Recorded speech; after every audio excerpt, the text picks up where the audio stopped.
शहीदों की चिताओं पर लगेंगे हर वर्ष मेले, वतन पर मर मिटने वालों का यही बाकी निशान होगा, यही बाकी निशान होगा। आज शहीदी दिवस के अवसर पर मैं आप सबके सामने अपनी अगली वीडियो लेकर के प्रस्तुत हुई हूँ। सबको मेरा नमस्कार। और मैं आप सब युवा लोगों से यही रिक्वेस्ट करती हूँ कि अपने देश के लिए जियो, अपने समाज के लिए जियो। तो अब मैं टॉपिक शुरू करने जा रही हूँ। तो हमारा टॉपिक जो कि डायरेक्टिव प्रिंसिपल्स का था, अधूरा था। अभी मैंने 2 प्रिंसिपल्स आपको समझाए थे। अब नेक्स्ट क्या है, लिबरल प्रिंसिपल। पहले क्या थे, गांधीयन प्रिंसिपल थे और एक सोशलिस्ट प्रिंसिपल थे।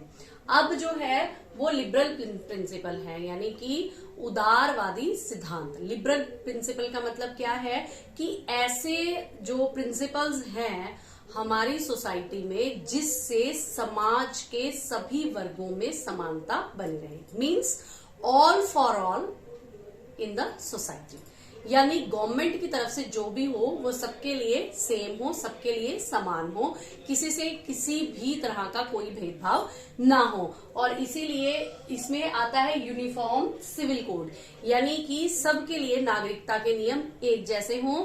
कोई भी समुदाय, कोई भी जाति धर्म के आधार पर कोई भी भेदभाव किसी तरह का नहीं होना चाहिए और ना ही हमें करना चाहिए। उसके बाद है फ्री एलिमेंट्री एजुकेशन, या जो हमारा 86 जो अमेंडमेंट है उसके accordingly RTE, right to education, जो कि किसमें जोड़ा गया है, जो कि हमारे लिबर्टी फंडामेंटल राइट में जोड़ा गया है। और यहाँ डायरेक्टिव प्रिंसिपल्स में ये आ जाता है कि जो 14 साल से नीचे के स्टूडेंट्स हैं, बच्चे हैं, उनके लिए फ्री एलिमेंट्री एजुकेशन गवर्नमेंट को प्रोवाइड करवानी चाहिए, चाहे वो किसी भी जाति के हों, किसी भी वर्ग के हों, किसी भी धर्म के हों, किसी के साथ किसी भी तरह का कोई भी डिस्क्रिमिनेशन नहीं होना चाहिए।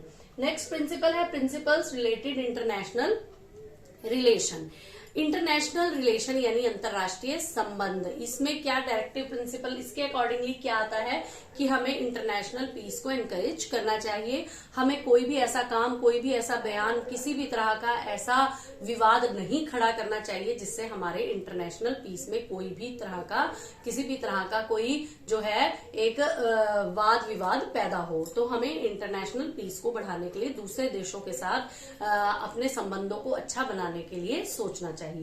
उसके बाद है टू रिस्पेक्ट इंटरनेशनल डील्स। देखिए इंटरनेशनल डील्स जो है वो कई तरह की होती हैं। पॉलिटिकल डील भी होती है, इकोनॉमिक डील भी होती है, और इसके साथ साथ कल्चरल डील भी होती है जो एक कंट्री दूसरी कंट्री के साथ करती है, बनाती है। तो अब उन सभी संधियों का, उन सभी डील्स का हमें रिस्पेक्ट करना चाहिए, हमें सम्मान करना चाहिए। और अगर उसमें किसी भी तरह का कोई वाद विवाद है तो गवर्नमेंट को अकॉर्डिंग टू कॉन्स्टिट्यूशन उसमें कुछ भी अमेंडमेंट करना चाहिए, लेकिन जो है सामाजिक विवाद इसके ऊपर नहीं पैदा होना चाहिए। तो ये चारों जो मैंने डायरेक्टिव प्रिंसिपल्स हैं वो चारों आपको समझाए हैं। पहला क्या था, पहला था गांधीयन, पहला था सोशलिस्टिक प्रिंसिपल, दूसरा गांधीयन प्रिंसिपल, और तीसरा लिबरल प्रिंसिपल, और चौथा है प्रिंसिपल रिलेटेड इंटरनेशनल रिलेशन। तो ये चारों मैंने आपको कराए हैं और आपने ये अच्छे से याद रखना है कि जो हमारे डायरेक्टिव प्रिंसिपल हैं वो कॉन्स्टिट्यूशन के आर्टिकल 38 से 43 तक जो है दिए गए हैं, उसके अंतर्गत आते हैं। तो ये डायरेक्टिव प्रिंसिपल्स का टॉपिक पूरा हो गया है और अब मैं जल्द ही अपनी अगली वीडियो लेकर के आपके सामने प्रस्तुत होंगी। और जल्द ही 1000 जो हमारा 1K का टारगेट है वो पूरा होने वाला है, और उसके साथ ही मैं आप सबके सामने लाइव आना चाहूंगी। समय, टाइम और डेट वो आप सब बताएंगे कि कब मैं लाइव आऊं, और आपकी जो भी डाउट्स है आप उस लाइव सेशन में मुझसे पूछ सकते हैं और मैं उनका जो है समाधान, उनकी एक्सप्लेनेशन आप सबके सामने करूंगी। तब तक के लिए धन्यवाद। जय हिंद।